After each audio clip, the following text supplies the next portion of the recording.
আমরা মুসলমান কোরআনের ধারক হিসেবে গর্বিত। আমি কোরআনের হাফেজ, আমি কি গর্বিত?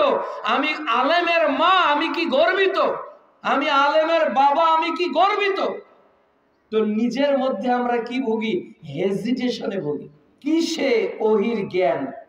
আজকের পৃথিবীতে যে কোরআন জানে, আজকের পৃথিবীতে যে মাদ্রাসায় পড়ে, আজকের পৃথিবীতে যে হিফজখানায় পড়ে, আজকের পৃথিবীতে যে কওমি লাইনে পড়াশোনা করে, আজকের পৃথিবীতে যে দাওরা ফারেগ হয়, আজকের পৃথিবীতে যে ইফতা করে মুফতি হয়, এই পেশাগুলো আমাদের কাছে সম্মানজনক কি পেশা? বলেন, সম্মানজনক না। একজন ডক্টর এমবিবিএস, বিসিএস, এফসিপিএস এই ডিগ্রিগুলো অর্জন করে নিজেকে যতটা প্রাউড ফিল করে পরিচয় দিতে, একজন ইঞ্জিনিয়ার বুয়েট, চুয়েট, কুয়েট, রুয়েট থেকে পাশ করে নিজের নামের সামনে ইঞ্জিনিয়ার লিখতে যতটা স্বাচ্ছন্দ্য বোধ করে, একজন প্রকৌশলী অনুরূপভাবে একজন ব্যক্তি তার আধুনিকতার যুগে তার পেশাটাকে কাজে লাগিয়ে পরিচিতি দিতে সম্মান অনুভব করে। কিন্তু আমরা মুসলমান কোরআনের ধারক হিসেবে গর্বিত। আমি কোরআনের হাফেজ, আমি কি গর্বিত? আমি আলেমের মা, আমি কি গর্বিত?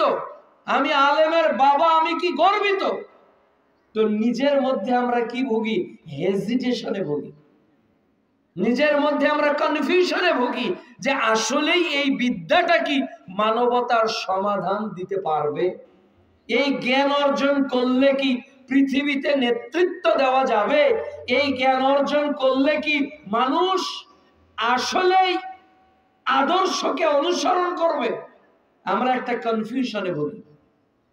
কিন্তু আপনাদের কাছে আমি আশ্বস্ত করতে বলতে চাই, কোরআনের ইলম, রাসূলের দ্বীনের ইলম অর্জন করাকে যে ফরজ করা হয়েছে, এটি ফরজের বিধান কে নাজিল করেছে?